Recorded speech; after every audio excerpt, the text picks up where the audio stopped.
Hey everyone, the book and the drink here, and this video is going to be a little bit different as I'm sure you have not heard of this author or this book that I'm about to talk about. A few weeks ago, an independent author wrote to me and said, hey, I've seen some of your videos and I like them. Do you want to do a review of my book? To which I replied, I don't really do reviews in the traditional sense. I read books, and if I like them and think there's a good drink pairing, then I'll make a video. I'm not gonna go through the trouble of coming up with a drink and making it and filming and editing for a book I don't like. But if you want, send the book and I'll read it, and if I like it, then I'll make a video for it. Well, here we are. Let's drink about it.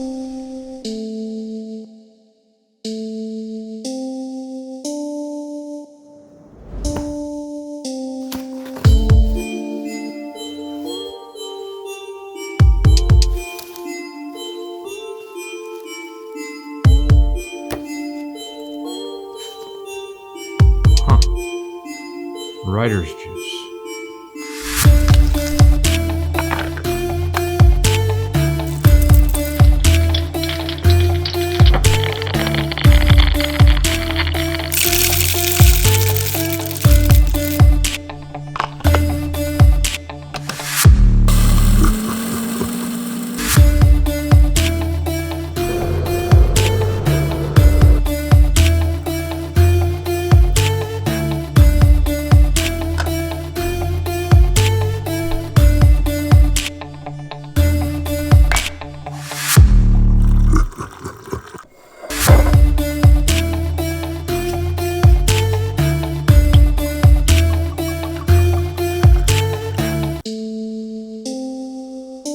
Riley's Excellent and Not at All Fake Exorcism Service by Sofie Queen. What a title and cover. This really sets the tone for the book. It is a horror/comedy with more of an emphasis on the comedy. The horror aspect being a little bit more lighthearted. Think the Scream movies or the Scary Movie series of films. That sort of comedic humor, almost meta in nature, is what this book entails. Do you like scary movies? What's the point? They're all the same. Some stupid killer stalking some big-breasted girl who can't act, who's always running up the stairs when she should be going out the front door. It's insulting. But there are a couple of scary scenes, but it's not going to be like a Stephen King Pet Sematary situation. Now, like I mentioned, this is Sofie Queen's first novel, and pretty sure her name is not Sofie Queen. If it is, that's awesome.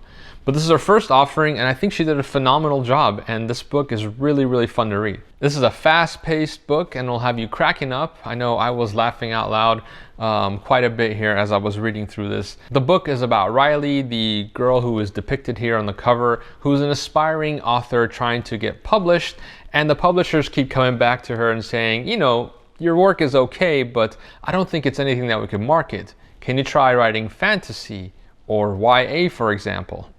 Which is probably very close to what actually happens in real life.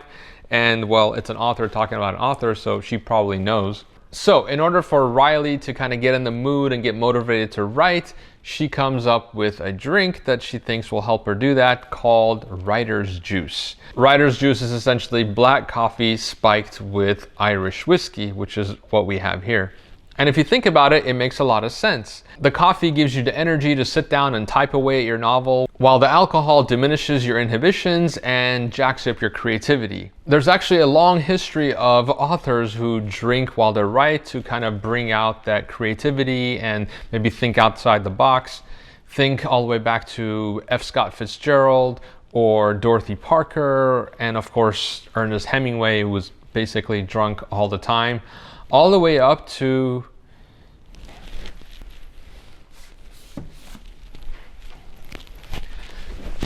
Evan Winter, who wrote to me and said that he likes to sip on a specific type of whiskey when he writes. And of course, we'll be doing a video on Evan Winter in this series, so subscribe so you don't miss that. Back to Riley, who's living in Manhattan and going about her life. She finds out that her in-laws, who were living a comfortable 2 hours away, close enough to go there every now and again, but not so close that they were going to be there all the time, are going to move closer to the city so that she'll have to interact with them more and more. And she's not happy about that. She gets invited to their housewarming party, and when she gets there, she notices something strange. These people that she's known for the duration of their marriage, who always looked down upon her and were mean to her, are now suddenly happy and delightful, and she finds that curious. She goes on to find out that they're actually possessed by demons, and that's as far as I'll get into the actual plot, and that's kind of the synopsis here on the cover. But there is one more character that I want to talk about besides Riley, and he is another demon named Thomas that she meets along the way in this adventure that she has throughout this book.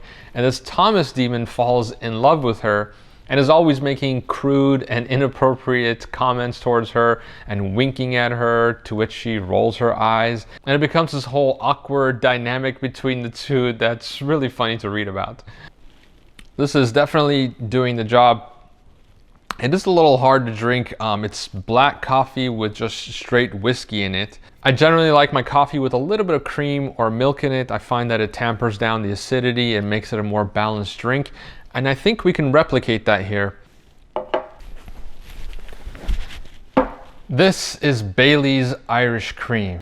This is gonna add a little bit of sweetness to our drink and some creaminess, and still keeps it in the Irish family, Irish whiskey, Irish cream. I think this is gonna go perfect in our drink. And Sophie, I hope you don't mind that I'm modifying your drink a little bit. Just don't go crazy with it, because it'll get really sweet really quickly. Maybe put in an amount equivalent to the amount of cream that you would put in your coffee. Let's try it.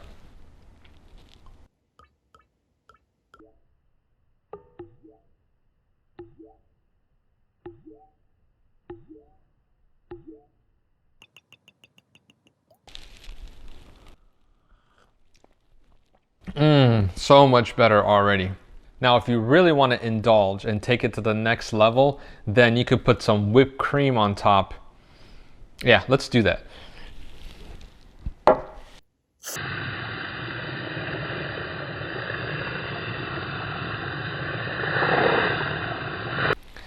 There we go. Now that's a drink that's perfect for winter time, as the weather is starting to get colder. Maybe cozy up next to a fire with your cat or dog and enjoy a drink that'll heat you up, both by the coffee that's in it and the alcohol. But of course, this is California and it's 85 degrees outside, but you get the idea. All right, guys, I hope you go check out Riley's excellent and not at all fake exorcism service by Sofie Queen. The link is right below the like button. Every now and again on this channel, I'm going to be sprinkling in some indie authors just to kind of bring awareness to them. There's a lot of good indie books out there right now. It's kind of the golden age of indie publishing, and authors don't have to go through one of the big 5 publishing companies to publish their book and to market it. They can do a lot of that themselves. So there's a lot of good stuff out there. Seek out some indie authors who are in the genres that you like to read. I think you'll be pleasantly surprised. And if you've read any good books by indie authors, go ahead and comment down below with a link. I would love to see them, and I'm sure others would as well. Thanks again to Sofie Queen for sending me this book. I had a really fun time reading it, and I think she's working on a sequel, so I'm looking forward to that. Hopefully there'll be a good drink pairing in that one as well. And thank you as always for watching. Come hang out with me on Instagram and Twitter, and I'll catch you in the next one. Cheers.